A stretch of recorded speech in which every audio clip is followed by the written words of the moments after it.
Welcome to my YouTube channel टेकजीन। इस video में हम दी ग्राफ प्रोटोकॉल को डिस्कस करेंगे। ये ब्लॉकचेन का एक बहुत इंपॉर्टेंट कॉन्सेप्ट है। अगर हम इसकी बात करें इंटरव्यू क्वेश्चन से रिलेटेड या अगर हम इसकी बात करें नॉलेज से रिलेटेड, ये कॉन्सेप्ट आपके लिए बहुत इंपॉर्टेंट है और इसकी इंपॉर्टेंस का आइडिया आपको खुद इस वीडियो में हो जाएगा। इस वीडियो में हम दी ग्राफ प्रोटोकॉल को थ्योरेटिकली डिस्कस करेंगे, सारे इंपॉर्टेंट कॉन्सेप्ट्स को यहाँ पे डिस्कस करेंगे। देन नेक्स्ट वीडियो में मैं आपको इसका प्रैक्टिकल भी करके दिखाऊंगा। सबसे पहले हम बात करेंगे कि ये दी ग्राफ प्रोटोकॉल आखिर है क्या। दी ग्राफ प्रोटोकॉल एक इंडेक्सिंग और क्यूरिंग प्रोटोकॉल है जो ब्लॉकचेन डेटा को बहुत इजीली रीड करने में हेल्प करता है। सिंपल वर्ड्स में अगर हम बात करें, इसको बेसिकली ब्लॉकचेन का गूगल माना जाता है। जैसे गूगल इंटरनेट की वेबसाइट्स को इंडेक्स करता है, वैसे ही दी ग्राफ ब्लॉकचेन डेटा को इंडेक्स करता है ताकि डेवलपर्स इजीली क्यूरी कर सकें, अपने डेटा को इजीली ब्लॉकचेन से रीड कर सकें।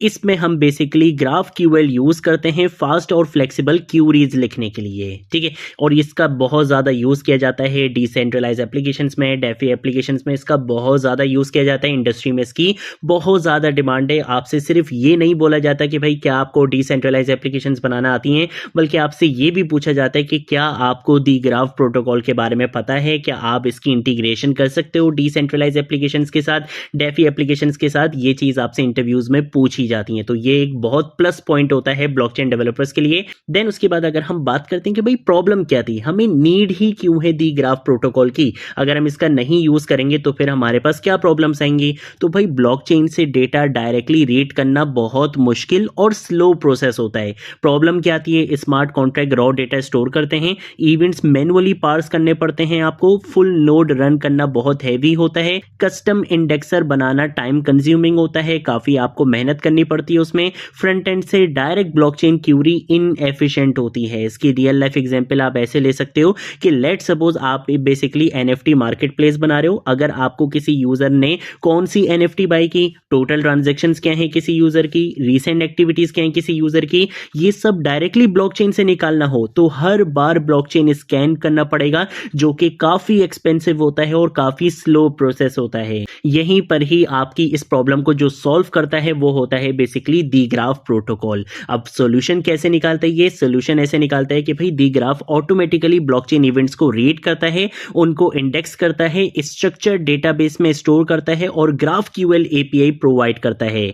अब डेवलपर सिंपल क्यूरी से डेटा ले सकते हैं, उनको बार बार ब्लॉकचेन को स्कैन करने की नीड नहीं होती, ठीक है। तो रियल लाइफ एग्जांपल क्या है कि अगर आप लेट सपोज दी ग्राफ का यूज नहीं करोगे तो ब्लॉकचेन को हर बार स्कैन करना पड़ेगा, इवेंट्स को पार्स करना पड़ेगा, बैकएंड बहुत ज्यादा लिखना पड़ेगा, टाइम कंज्यूमिंग भी होगा, हर चीज आपको मैनुअली खुद हैंडल करनी पड़ेगी। लेकिन अगर आप दी ग्राफ का यूज करोगे तो सिंपल ग्राफ क्यूएल क्यूरी का आप यूज करोगे, इंस्टेंट डेटा आपको फैच होके मिल जाएगा।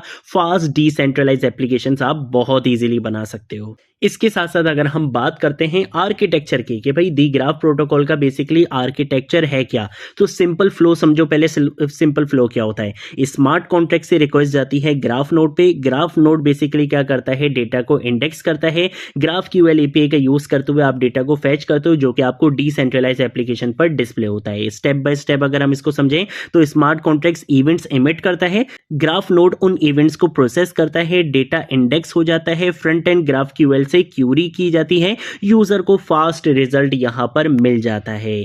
ये बेसिकली हमारे पास आर्किटेक्चर होता है, ये बेसिकली हमारे पास वो स्टेप्स होते हैं, वो फ्लो होता है जो ग्राफ क्यूएल प्रोटोकॉल में यूज किया जाता है। देन उसके बाद अगर हम नेटवर्क रोल्स की बात करें तो भाई दी ग्राफ नेटवर्क में डिफरेंट रोल्स होते हैं और वो कौन से होते हैं, सबसे पहले हम डिस्कस करेंगे इंडेक्सर को। इंडेक्सर का काम होता है नोड्स रन करना, ब्लॉकचेन डेटा को इंडेक्स करना, क्यूरी सेव करना, ये काम होता है इंडेक्सर का। यहीं पर अगर हम बात करें क्यूरेटर की तो क्यूरेटर का काम होता है ये बताना कि कौन सा सब ग्राफ यूजफुल है, क्वालिटी सिग्नल देना बेसिकली क्यूरेटर का काम होता है। खुद नोड रन नहीं करना बल्कि अपने टोकन्स इंडेक्सर्स को स्टेक करना, ये बेसिकली काम होता है डेलीगेटर का। और अगर हम बात करते हैं कंज्यूमर की तो कंज्यूमर बेसिकली आपकी वो डिसेंट्रलाइज एप्लीकेशंस होती हैं जो डेटा क्यूरी करती हैं। जैसे लास्ट वीडियो में हमने नेक्स्ट.js डिसेंट्रलाइज एप्लीकेशन बनाई थी, तो अगर वो बेसिकली डेटा क्यूरी कर रही है तो उसे हम बेसिकली क्या कहेंगे, कंज्यूमर कहेंगे। देन उसके बाद अगर हम बात करते हैं सब ग्राफ फाइल्स की तो भाई सब ग्राफ फाइल्स बेसिकली इंस्ट्रक्शंस होती हैं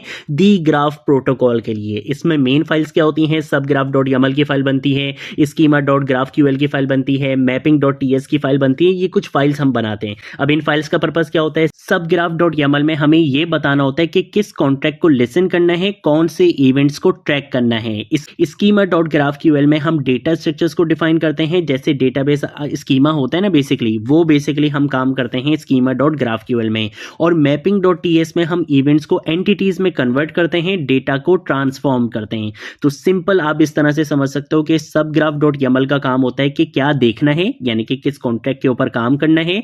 स्कीमा डॉट ग्राफ क्यूएल में आप बेसिकली डेटा का शेप, डेटा का स्ट्रक्चर डिफाइन करते हो, और मैपिंग डॉट टीएस में आप बताते हो कि डेटा को प्रोसेस करना है। ये बेसिकली हमारे पास क्या होता है, सब ग्राफ का कॉन्सेप्ट होता है। और अगर हम बात करते हैं यूज केसेस की, तो भाई दी ग्राफ का यूज बहुत ज्यादा होता है डेफी डैशबोर्ड्स में, एनएफटी मार्केट प्लेसेस में, ब्लॉकचेन एनालिटिक्स में, डीएओ वोटिंग एप्स में, वेब3 गेम्स में, वॉलेट एक्टिविटी ट्रैकर्स में, इन सब जगह पर बेसिकली दी ग्राफ प्रोटोकॉल का यूज होता है। ये एक बहुत इंपॉर्टेंट स्किल है, हर ब्लॉकचेन डेवलपर के पास ये स्किल होनी चाहिए। अगर आप एक अच्छा स्टैंड करना चाहते हो मार्केट में, आप चाहते हो कि भाई आपको इंटरव्यूज में कोई प्रॉब्लम ना हो, तो आपको इस कॉन्सेप्ट के बारे में बहुत अच्छी नॉलेज होनी चाहिए। इस वीडियो में हमने थ्योरेटिकल कॉन्सेप्ट्स को यहाँ पे डिस्कस किया है। नेक्स्ट वीडियो में मैं आपको इसका प्रैक्टिकल डेमो भी करके दिखाऊंगा। अगर कोई चीज़ नहीं समझ आए, नीचे कमेंट सेक्शन में पूछ लेना, सोशल मीडिया अकाउंट से पूछ लेना, मैं ज़रूर आप लोगों को रिस्पॉन्ड करूंगा। अब हम मिलेंगे नेक्स्ट वीडियो में नेक्स्ट टॉपिक के साथ, तब तक के लिए बाय बाय।